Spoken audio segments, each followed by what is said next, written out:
Para sa ating Chinese chicken, kailangan natin ng isang buong manok,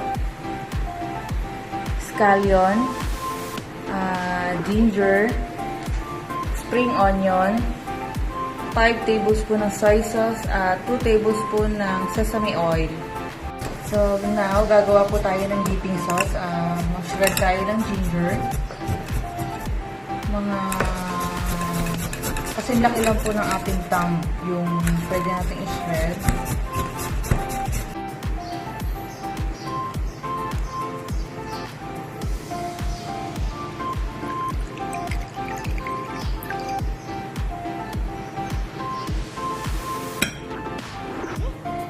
Then mag-chop tayo ng onion leeks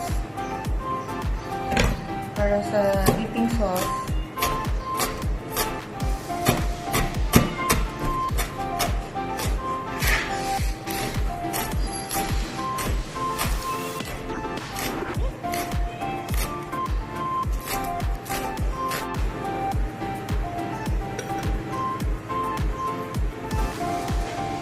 Then ilagay ang sesame oil. Kung ayaw niyo po ilagay yung onion leeks, pwede po yung cilantro kung meron po sa supermarket. Then i-mix lang po ito.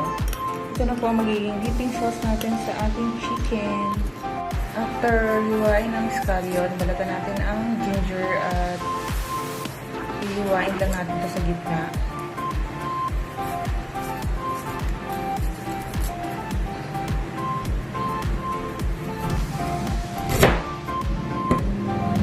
After natin mahiwa yung scallion tsaka yung ginger, magpapakulo tayo ng tubig na kailangan lubog yung manok sa tubig. Dapat na i-level nyo na po ito bago kayo magpakulo ng tubig. So, antayin lang natin siyang kumulo at ilalagay natin mamaya yung buong manok. Then, ilagay natin ang buong manok na kailangan lumubog siya sa tubig. Pag kulang, mag-a-add tayo ng konting water. Then, papakuluin po natin ito ng 6 to 10 minutes. Tapos, pag kumulo na po yan, hayaan natin hanggang 10 minutes. Papatayin natin ang apoy. Then, after kumulo ng 10 minutes, off natin yung apoy. Hayaan lang natin siya sa kaserola ng 20 to 25 minutes na nakababad. After 25 minutes ng pag-soak o pagbabad, ilalagay sa langgana at lalagyan po natin ng cold water.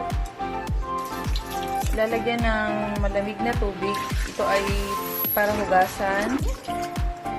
Kung wala kayong malamig na tubig, pwede niyo po siyang ilagay sa freezer at ilagay lang po ito sa loob ng 20 minutes.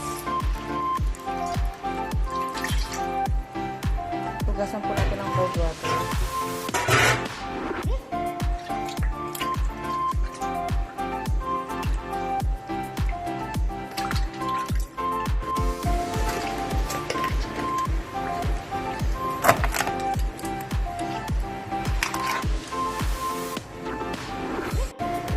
So, ito na po ang ating Chinese chicken cut. May side dish po akong gulay. Sarap po yan.